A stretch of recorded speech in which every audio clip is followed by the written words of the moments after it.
साथियों, आजकल कश्मीर की बात चल रही है, तो मैं कश्मीर के एक काले दिन की बात करूंगा।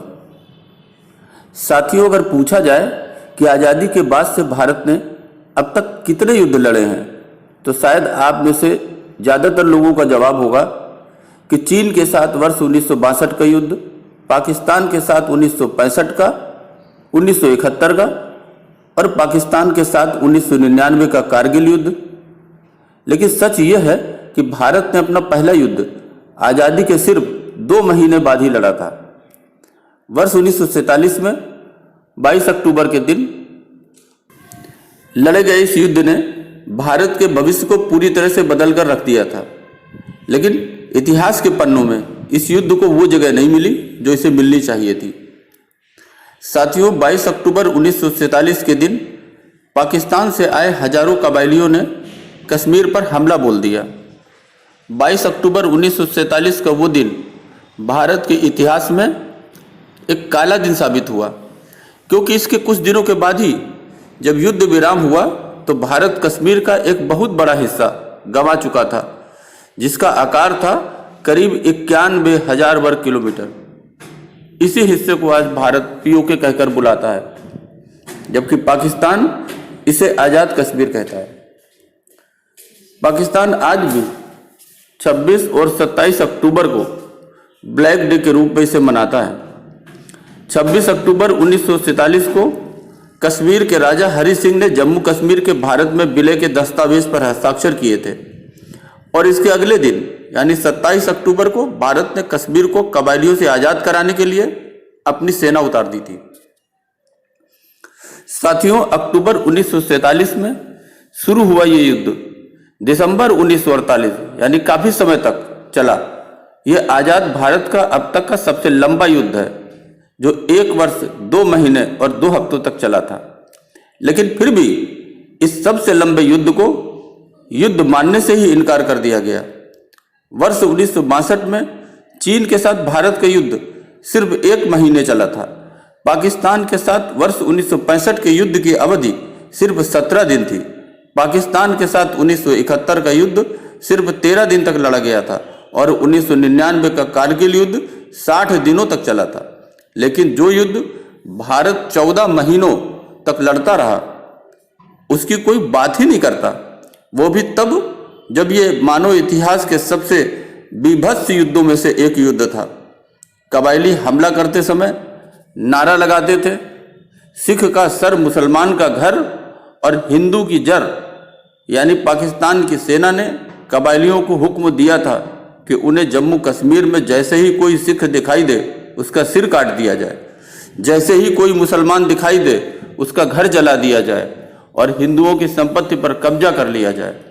उस समय पाकिस्तान की सेना के ज़्यादातर सीनियर अफसर ब्रिटिश थे, इसलिए हमले की योजना को उनसे भी छिपा कर रखा गया था।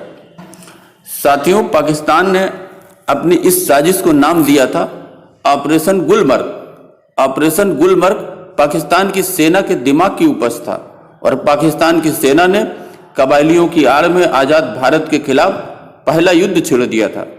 इसका खुलासा खुद पाकिस्तान की सेना के एक पूर्व अफसर ने अपनी एक किताब में किया है। इस किताब का नाम है रेडर्स इन कश्मीर और इसके लेखक हैं मेजर जनरल अकबर खान। अकबर खान 1947 में पाकिस्तान की सेना में ब्रिगेडियर के पद पर थे और वो पाकिस्तान की सेना के जनरल हेडक्वार्टर में director of weapon and equipment भी थे। मेजर जनरल अकबर खान की किताब रेडर्स इन राइट के दूसरे चैप्टर का नाम है द रीजन वाई। इसके पहले ही पन्ने पर वो बताते हैं कि पाकिस्तान ने कबायलियों को कश्मीर पर हमला करने के लिए क्यों भेजा था। जम्मू कश्मीर दूसरी सबसे बड़ी रियासत थी। ये एक ऐसी रियासत थी जो भौगोलिक रूप से न सिर्फ भारत और पाकिस्तान के लिए बल्कि पूरे भारतीय उपमहाद्वीप के लिए महत्वपूर्ण थी। अकबर खान लिखते हैं कि उस समय भारतीय उपमहाद्वीप को हिंदू और मुस्लिम जनसंख्या के आधार पर बांटा जा रहा था, इसलिए किसी को इसमें कोई शक नहीं था कि कश्मीर पाकिस्तान के साथ जाएगा। उस समय कश्मीर की 75% आबादी मुसलमान थी और कश्मीर के बारे में यही बातें पाकिस्तान की गलत फहमियों का आधार बन गई और पाकिस्तान आज़ादी के साथ ही कश्मीर को हासिल करने के सपने देखने लगा। कश्मीर को लेकर मोहम्मद अली जिन्ना की जो सोच थी वो अकबर खान लिखते हैं। अकबर खान इस किताब में ये भी लिखते हैं कि पाकिस्तान के संस्थापक मोहम्मद अली जिन्ना का मानना था कि भौगोलिक रूप से कश्मीर के पास पाकिस्तान के साथ जाने के अलावा कोई विकल्प नहीं है। यानी जिन्ना कश्मीर को लेकर अपनी ही गलतफहमियों के नशे में चूर थे और इसी नशे में उनके देश की सेना कश्मीर पर हमले की योजना बना रही थी। वर्ष 1947 में कश्मीर पर हुआ हमला एक अंतर्राष्ट्रीय साजिश का हिस्सा था, लेकिन इसमें पाकिस्तान के लिए भी बहुत सारे फायदे छिपे थे। कश्मीर पाकिस्तान के लिए सिर्फ पसंद नहीं बल्कि जरूरत का विषय था, क्योंकि पाकिस्तान को यह डर था कि अगर भारत की सेना कश्मीर तक आ गई तो वहां से पाकिस्तान पर नजर रखना बहुत आसान हो जाएगा और पाकिस्तान के लिए भारत के खिलाफ कोई भी हरकत करना आसान नहीं होगा। इस बात का जिक्र भी मेजर जनरल अकबर खान ने अपनी किताब रेडर्स इन कश्मीर में किया है। साथियों, अकबर खान ने खुद अपनी किताब रेडर्स इन कश्मीर में लिखा है कि उस समय बारामूला की आबादी 14,000 थी, जिसमें से सिर्फ 3,000 लोग जिंदा बचे थे। बारामूला उस समय बहुत समृद्ध हुआ करता था, जहां बड़ी संख्या में स्कूल, बाजार और दुकानें हुआ करती थी और आर्थिक रूप से भी बारामूला कश्मीर के लिए बहुत महत्वपूर्ण था। लेकिन कबायलियों ने यहाँ के लोगों का खून बहाना शुरू कर दिया। बारामूला के मशहूर church Saint Joseph Catholic church में आग लगा दी। इस चर्च की लाइब्रेरी को जला दिया गया। चर्च की महिलाओं के साथ बलात्कार किया गया और कई महिलाओं का कत्ल कर दिया गया।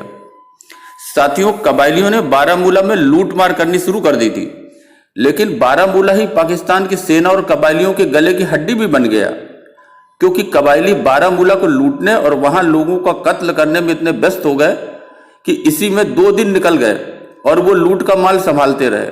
ये सब 26 अक्टूबर और 27 अक्टूबर को हो रहा था। कबायलियों की श्रीनगर की तरफ बढ़ना था, लेकिन वो बारामूला में ही लूट के माल में अटक गए। उन्होंने लूटे हुए सामान और अगवा की हुई महिलाओं को पाकिस्तान की ओर भेजना शुरू कर दिया। लेकिन इसी बीच 26 तारीख को जम्मू कश्मीर के महाराजा हरि सिंह ने भारत के साथ विलय के दस्तावेज पर हस्ताक्षर कर दिए। इसी दिन पाकिस्तान ने मुजफ्फराबाद को कथित आजाद कश्मीर की राजधानी भी घोषित कर दिया। लेकिन इसके अगले दिन यानी 27 तारीख को भारत की सेनाएं सुबह सुबह श्रीनगर एयरपोर्ट पर उतर गई और यहीं से कश्मीर पर कब्जे का पाकिस्तान का प्लान धराशायी हो गया। इसके 2 दिनों के बाद भारत की फौज ने आगे बढ़ना शुरू किया और कबायलियों को पीछे ढकेलना शुरू किया और 7 नवंबर 1947 तक कबायली उरी तक धकेले जा चुके थे। कश्मीर पर कबायलियों और पाकिस्तानी सेना का हमला इस पूरी कहानी से 3 बातें साबित करता है। पहली यह कि वर्ष 1947 में जो हमला कश्मीर पर किया गया था वो सिर्फ कबायली हमला नहीं था, बल्कि इसमें पाकिस्तान की सेना पूरी तरह से शामिल थी। दूसरी बात यह साबित होती है कि पाकिस्तानी सेना के इशारे पर कबायलियों ने जमकर कश्मीर के लोगों का नरसंहार किया, बच्चों और महिलाओं तक को नहीं छोड़ा। और जो तीसरी बात है वो ये है कि अगर 27 अक्टूबर 1947 को भारत की सेना श्रीनगर नहीं पहुंचती तो शायद कश्मीर भारत के हाथ से निकल जाता।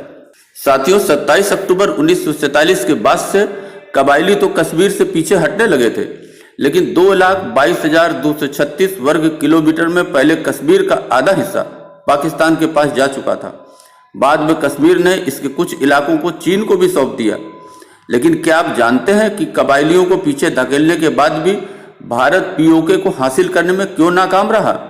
ऐसा इसलिए हुआ क्योंकि तत्कालीन प्रधानमंत्री जवाहरलाल नेहरू 1 जनवरी 1948 को इस पूरे मामले, इस पूरे विवाद को लेकर संयुक्त राष्ट्र संघ की सुरक्षा परिषद में चले गए और यहीं से ये विवाद अंतर्राष्ट्रीय विवाद में बदल गया। यही है कश्मीर की कहानी जो आज भी विवादों के घेरे में है। साथियों, अभी के लिए बस इतना ही। धन्यवाद।